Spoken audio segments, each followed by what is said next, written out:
Greetings to you today. My name is Shelly, and my husband and I, along with our 4 kids, live in Dali, China, and we have the honor of living there full time. My husband is an English teacher to kindergarten students, and I'm a stay-at-home mom and I homeschool our kids, and we get to live an adventure every day in Dali.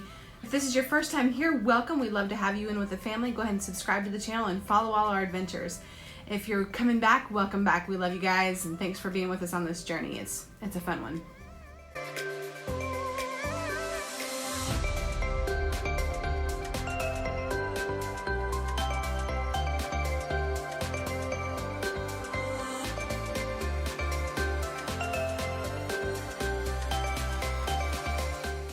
Today is exciting because we are doing a collaboration with my new friend Stacy Yoder, and she is a friend now that lives overseas.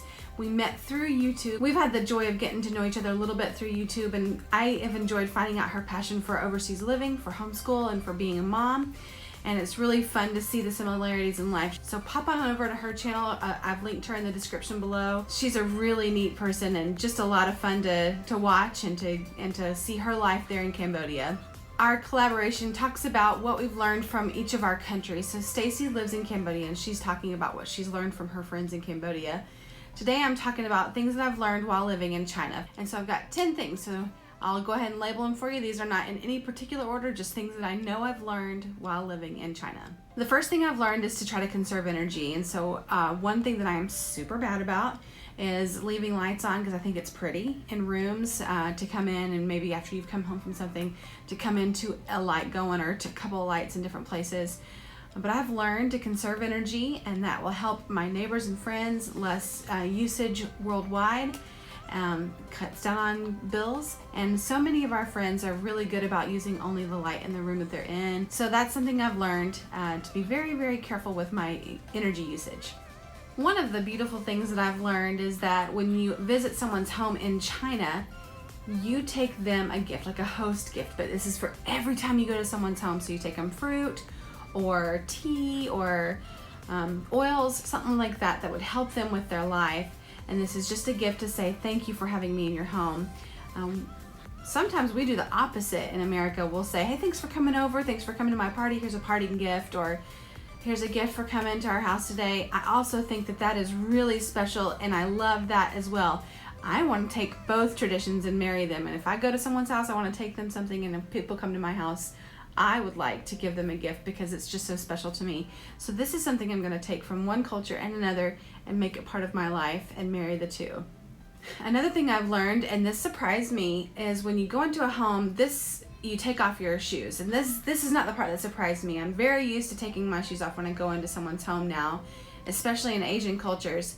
I didn't realize how much we track in. So now I'm starting to get used to taking my shoes off as well in my own home, and that reduces the dirt intake, and it just seems to be cleaner. And so, and of course we do this in other people's homes, but it really makes a big difference. And our kids now, when they go into the States, anytime they enter someone's home, they're so used to it, they kick their shoes off. And I think I like this. I think this is something I'm going to take with me moving forward.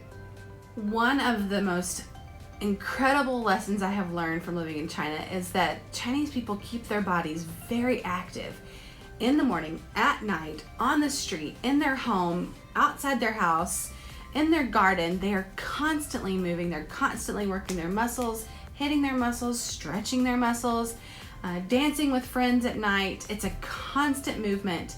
And I believe that this is why, and we always kind of joke about how Chinese people seem to live forever. They found the fountain of youth, and I think this may be why. They constantly are moving. They're constantly doing something. They're very active people. And we look at Chinese people and say, man, they look so young. They keep their youth well.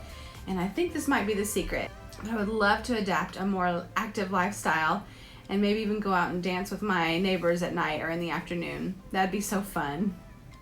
One of the sweetest lessons I've learned from living in China and watching my Chinese friends is that they love children. This is a blanket statement for the whole country. When they see children, their faces light up. It is not a problem. Noise is not a problem. Excitement's not a problem. The chaos of children that children naturally bring, and we've got a few, so I know, it's not a problem. They enjoy it. They really smile and live into those moments and know that these moments are fleeting and that childhood is fleeting, so they just enjoy it. But I think that really enjoying children in their youth and smiling at fresh and newborn babies is really special. And they really, really embrace childhood and infants and how sweet that stage of life can be. And I hope I can take this and really enjoy.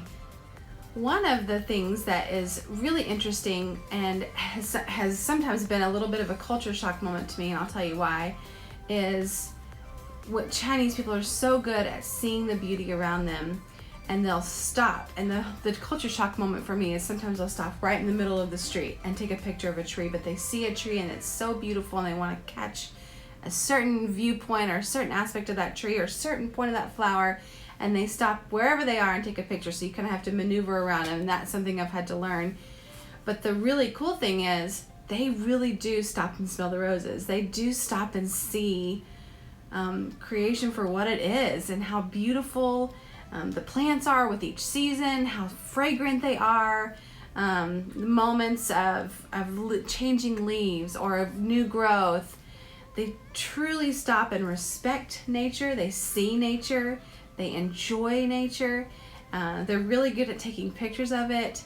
And so I've learned to see someone doing this and then watch what they're doing, because it's not something that I'm really good at. So I'm hoping to see nature and see beauty for more of what it is.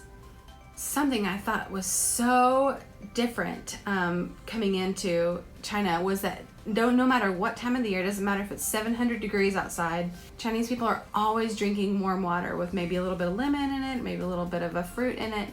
They always drink warm water. And I don't enjoy that.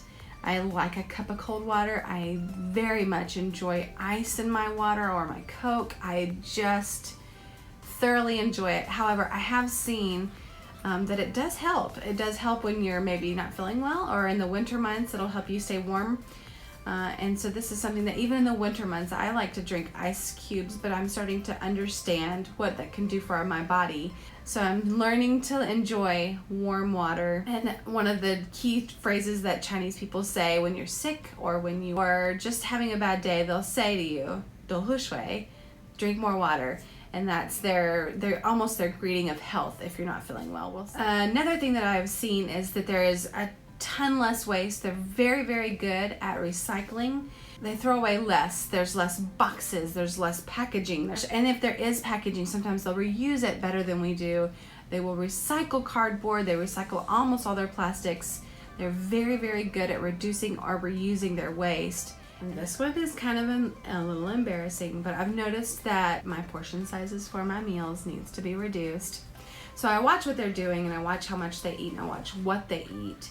And they are very good eaters. They eat, in that I say that they have good portion sizes, that they have good soups, that they have good vegetables, that they eat different parts of vegetables. None of it goes to waste, and I would like to learn how to eat better. I would like to learn how to eat more well-rounded. I would like to learn how to eat better with my friends, enjoy a meal more with my friends and my family. So eating in general is something that Chinese people do well. They love a good meal, but I'd like to learn to eat better and to learn from portion sizes and what they eat. I saved this one for last because to me this has been something that I think I do. I don't know if I do it well, but I want to do it the best that I can, and I see that Chinese people do this extremely well, and I want to do this extremely well, and they put family first. They put their parents first. They put their siblings first. These people are so important to their lives. They are. That is their society. Things revolve around their family. If something happens with their family, everything else goes, and that is first priority. And I would like to say that I'm a good daughter, I'm a good sister, or I'm a good in-law, or I'm a good wife or mother. I would like to be the best that I can be at this. And so I'm watching closely as my Chinese friends work with their families, and I hope to take this lesson from my Chinese friends and work that into my life where I can be a better sister, daughter, wife, mother, friend, in-law.